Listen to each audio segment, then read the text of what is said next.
चक्कर में मत पड़िए किसी गर्लफ्रेंड के किसी के, पड़ जाइएगा लेकिन बाद में। अब एक बार आप सफल हो जाएंगे, इसके बाद सफलता हासिल करने के बाद तो आपके पास हमेशा घूमने के बहुत सारे लोग हैं ना। तो आप लोग पहले सफल हो जाइए, फिर प्यार कर लीजिएगा। कुछ कुछ अभी बाकी रह गए तो है ना, बाकी रहेगा तो आपको भी मजा आएगा और उनको भी मजा आएगा जब आप सफल हो जाएंगे, आपका भी डीएसपी बन जाएगा। तो दोस्तों मैं तो इतना ही कहता हूँ हमेशा अपने, क्योंकि आप सभी लोग मेरे भाई बहन हैं, तो आप लोग अभी तैयारी कर लीजिए, आपके पास अभी समय है। और समय को कभी दोस्तों समय कभी, मैं हमेशा कहता हूँ कि समय किसी का इंतजार नहीं करता, समय के साथ हमेशा चलना होता है। तो हम क्यों ना समय के साथ चले, क्योंकि हमारा अभी तो समय है। और देखिए अभी आप लोगों की शादी नहीं हुई होगी, अगर शादी हो जाएगी तो बहुत सारी प्रॉब्लम्स क्रिएट होती है दोस्तों, आप समझ नहीं पा रहे होंगे। जिस दिन आपके पास वो दौर से उस जगह से आप गुजरेंगे, उस दिन आपको समझ में आएगा कि दोस्तों उस दिन अगर पढ़ाई कर ली होगी तो ना कि दूसरों को जो है आपको सफलता हासिल कर रहे हैं, जैसे कि आप सफलता हासिल करें ना तो दूसरे लोगों को चिढ़न हो जाए आपसे, और दूसरे लोगों से चिढ़ा ही नहीं बल्कि आप लोगों को कुछ करने के लिए उनको जो है साजिश करना पड़ेगा ना। तो एक तरीके से ऐसी तैयारी करिए कि दोस्तों आप लोगों का जो है भरपूर, आप लोग जितनी आपके पास क्षमताएं है ना, मैं हमेशा कहता हूँ दोस्तों कि जितनी आपके पास क्षमताएं लगा दीजिए इसी बार, अगली बार के लिए नहीं सोचना हमें सफल होना है तो इसी बार, नहीं तो हम तैयारी ही नहीं करेंगे, छोड़ देंगे अगली बार से, ठीक है। अगर ये तरीका आप अपना कर चलते हैं दोस्तों और तैयारी को बेहतर रूप से हमने बढ़ाइए, क्योंकि आपके पास समय नहीं है। और जिन लोगों का जो है ना सिलेबस कंप्लीट हो गया है, अगर देख लीजिए एक बार दोस्तों, आप लोगों के सिलेबस का कोई भी पहलू अगर एक भी टॉपिक बचा हुआ है उसको छोड़ना मत जाना। टॉपिक आप सभी पढ़िए, पूरे तरीके से पढ़िए, अच्छे से पढ़िए, और किसी भी टॉपिक को आपको छोड़ना नहीं है ना, क्योंकि आप लोग जानते हैं कि हर एक टॉपिक से हर प्रश्न पूछा जाता है, हर एक टॉपिक से और हर एक यूनिट से 10 नंबर सॉरी 10 क्वेश्चन आने हैं, 20 नंबर का आना है, तो किसी भी टॉपिक को हम छोड़ नहीं सकते हैं ना।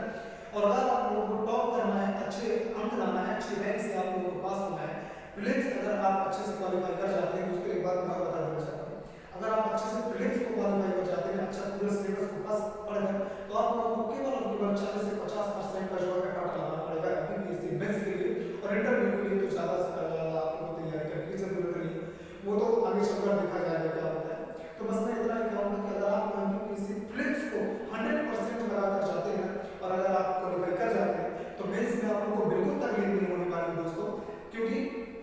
आप सभी लोग जानते हैं कि 3 मार्क्स का जो नंबर पूछा जाता है, जो क्वेश्चन पूछा जाता है, वो हमेशा प्रीलिम्स से ही बनता है, और जिसने भी प्रीलिम्स को अच्छे तरीके से पढ़ लिया है उसको मेंस में उन सारे टॉपिक को पढ़ने की आवश्यकता नहीं पड़ती है ना। तो दोस्तों प्रीलिम्स को ऐसे पढ़ के जाइए, ऐसे चाहे आप बोल कर कीजिए चाहे जैसे कीजिए, मुझे इससे मतलब है कि आप लोगों का प्रीलिम्स निकलना चाहिए दोस्तों, रुकना नहीं चाहिए, क्योंकि दोस्तों आप सब लोग जानते हैं कि वैकेंसी आ रही है और आप लोगों को इतनी परेशानी झेलने को पड़ रही है, आप लोग 4-3 सालों से किसी वैकेंसी के लिए मत बनिए। आप तो केवल इतना सोचिए कि जितनी भी वैकेंसी हो, आपको केवल एक वैकेंसी से मतलब है, हजारों वैकेंसी आए, 200 आए, 100 आए, 50 आए, आपको क्या है, आपको तो एक वैकेंसी से मतलब है ना। तो आप लोगों को अपना एफर्ट लगाना है और इस बार आप लोगों को जो है प्रीलिम्स को क्वालिफाई करना है, और मेंस को भी क्वालिफाई करना है, इंटरव्यू को क्वालिफाई करना है, और आपको डीएसपी बनकर निकलना है ना, और देश की सेवा करना है, राज्य के लोगों की सेवा करना है। आप लोग देखते हैं कि गरीब लोगों को, आप ही के जैसे लोग जो घूम रहे हैं फालतू की, जिनकी कोई इमेज नहीं कर रहा, इज्जत नहीं कर रहा, उन लोगों को आप लोगों को इज्जत दिलवाना है, समाज के सामने आप लोगों को एक अच्छे व्यक्तित्व के रूप में उतारना है ना, समाज के सामने अच्छे जो है व्यक्तित्व के रूप में एक सोसाइटी के लायक आपको बनना है, सोसाइटी के लायक बनना है। और दोस्तों इस इतने बस मत नहीं है कि दोस्तों हम पढ़ लिख लिए तो हो गया, जो है ये एक अच्छे व्यक्ति हो गए, नहीं, मैं नहीं मानता है।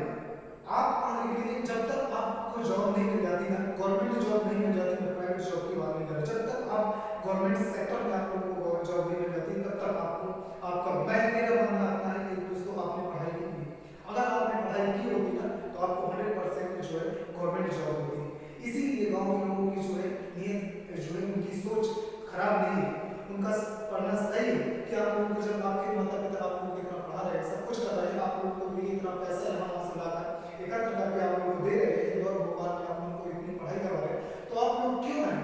आपके पास किस चीज की कमी है, क्या आपके पास खाने के लिए नहीं, क्या आप लोग रूम की व्यवस्था नहीं कर पा रहे, फिर आप लोग केवल पढ़ाई करके बस में आप पढ़ाई करके पेपर क्वालिफाई नहीं कर पा रहे, तो क्या आप लोग चाहिए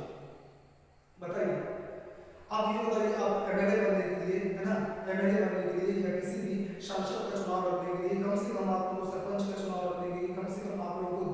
2 साल 3 साल 5 साल की मेहनत करनी पड़ती है, लेकिन एमपीपीएससी तो आप लोग केवल शायद 12 से 15 महीने की तैयारी में आप लोग को जो है डीएसपी जैसा पद दे रहा है, जहाँ पर आप लोग का जिंदगी समझ जाती है। फिर आप लोगों को क्या करना है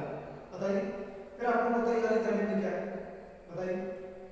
और हर एक नेता चाहे वो कितना भी बड़ा पॉलिटिशियन हो, आप लोगों के सामने गवर्नमेंट जॉब के सामने तो झुकता है, डीएसपी